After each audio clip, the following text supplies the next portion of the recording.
Salut tout le monde et bienvenue dans cette nouvelle vidéo. Dans cette vidéo, nous allons nous consacrer à la création et modification des types de murs. Pour ce faire, nous allons rapidement nous lancer en créant un nouveau projet architectural. Dans le groupe de fonctions création de l'onglet architecture, nous prenons le mur architectural.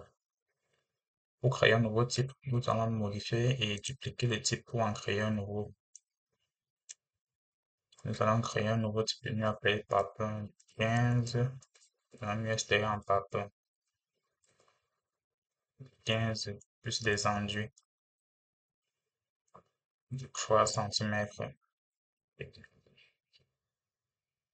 Dans le groupe de paramètres construction, nous pouvons modifier la structure de notre mur. Comme couche porteuse et nous ne pouvons qu'avoir qu'une seule couche porteuse, nous allons mettre des blocs de béton manufacturés qui sont en fait les papes. Donc je vais chercher bloc de béton manufacturé. Vous pouvez constater là que c'est du papin et l'épaisseur c'est 15 centimètres.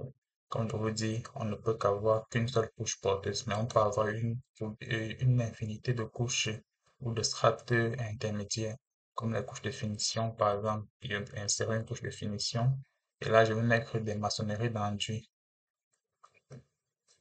Mettre des maçonneries d'enduit.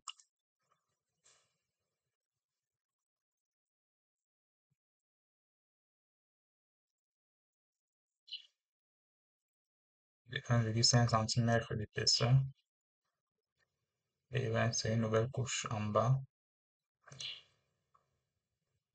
Là, c'est la finition de mètre enduit de 1,5 cm.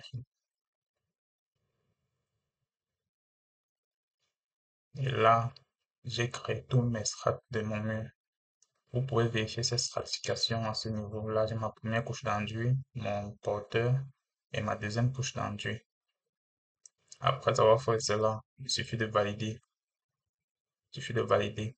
Et dans le groupe de paramètres graphisme, nous comprenons en fait les niveaux de détails lors du tracé.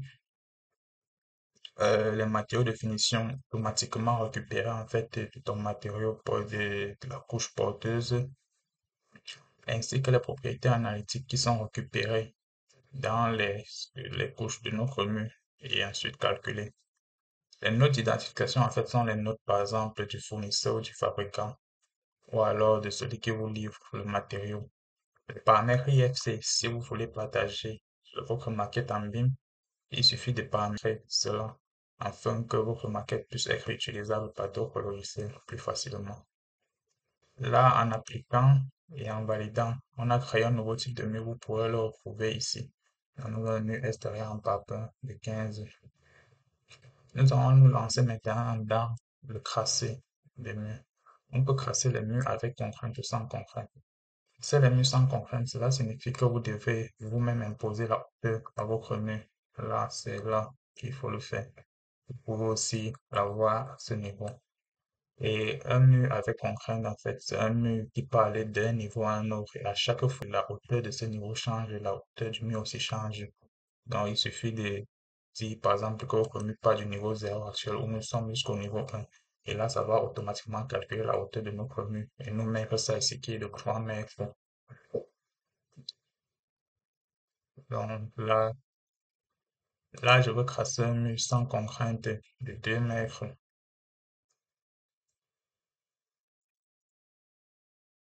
Donc, hauteur 2 mètres et tracer un mur avec contrainte jusqu'au niveau 1.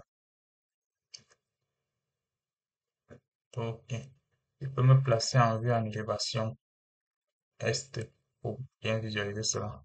Là, nous avons notre mur sans contrainte qui est de hauteur 2 mètres. Et là, nous avons notre mur avec contrainte qui part du niveau 0 au niveau 1. Si je change la valeur du niveau 1, la hauteur du mur change automatiquement, contrairement au mur sans contrainte qui ne change pas de hauteur. Revenons dans le tracé du mur. Là encore, nous pouvons visualiser. Dans le cas du tracé d'un mur, nous allons reprendre notre même type de mur. Nous avons la ligne d'édification, c'est la ligne par rapport à laquelle on veut tracer le mur. Ça peut être par exemple par rapport au nœud fini intérieur, par rapport au nœud fini extérieur, ou par rapport à l'axe du porteur, ou un nœud fini du porteur intérieur ou extérieur. Et cela dans le sens des aiguilles du montre. Parce que si vous allez dans le sens contraire, le nœud intérieur va se retrouver à l'extérieur. OK. Ainsi, ceci dit, nous allons prendre par exemple le mur avec justification X du mur. Lorsque vous tracez, vous constatez que les lignes interrompues, je veux zoomer, les lignes interrompues sont à l'axe de notre mur. Et si on prend nœud fini, axe du porteur, il n'y aura pas de différence vu que notre porteur est symétrique à nos couches de finition. Et si je prends nœud fini extérieur, vous allez voir dans le sens de tracé que le trait interrompu se trouve à l'extérieur de notre mur. Et nœud infini intérieur, ça sera identique. Et nœud fini, nœud du porteur extérieur, vous allez constater si je zoome encore bien, c'est plutôt nœud fini donc avant la couche d'enduit extérieure, ainsi que de l'autre côté. Donc c'est ça en fait les lignes d'édification des murs. Lors du tracé, nous allons reprendre le même type de mur. Nous pouvons décider de chaîner les murs. C'est-à-dire, je peux tracer jusqu'à ce niveau, j'enchaîne directement. J'enchaîne. Contrairement à lorsque je ne prends pas le paramètre chaîné, où je vais tracer un mur, je vais m'arrêter automatiquement. Donc, mon curseur relâche automatiquement. Je peux tracer un mur décalé. Je connais, en fait, à quelle distance le mur passe par rapport à un point. Alors, par rapport à ce point, je peux décider de le décaler, par exemple, de 0,5 et de tracer mon mur. Et par rapport en fait à la ligne de situation, le mur sera décalé de 0,5 cm. On peut tracer un mur en autorisant la jonction ou en interdisant la jonction. Cet état de jonction sera encore plus détaillé dans les éléments de liaison entre les murs, donc des relations entre les éléments.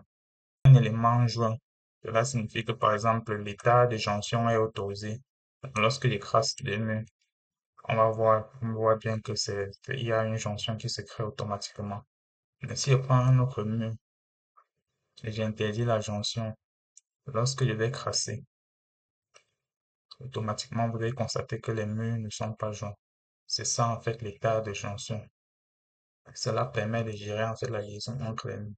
Et ceci est important lorsque vous voulez séparer en fait les cloisons extérieures des cloisons intérieures. Ou des cloisons porteurs, des cloisons non porteurs. Là, nous avons vu en fait l'ensemble les éléments construction, la création et la modification des types de murs de base. Dans la seconde vidéo, nous allons nous consacrer en fait à la création et la modification des types de murs rideaux. On se retrouve à la prochaine vidéo.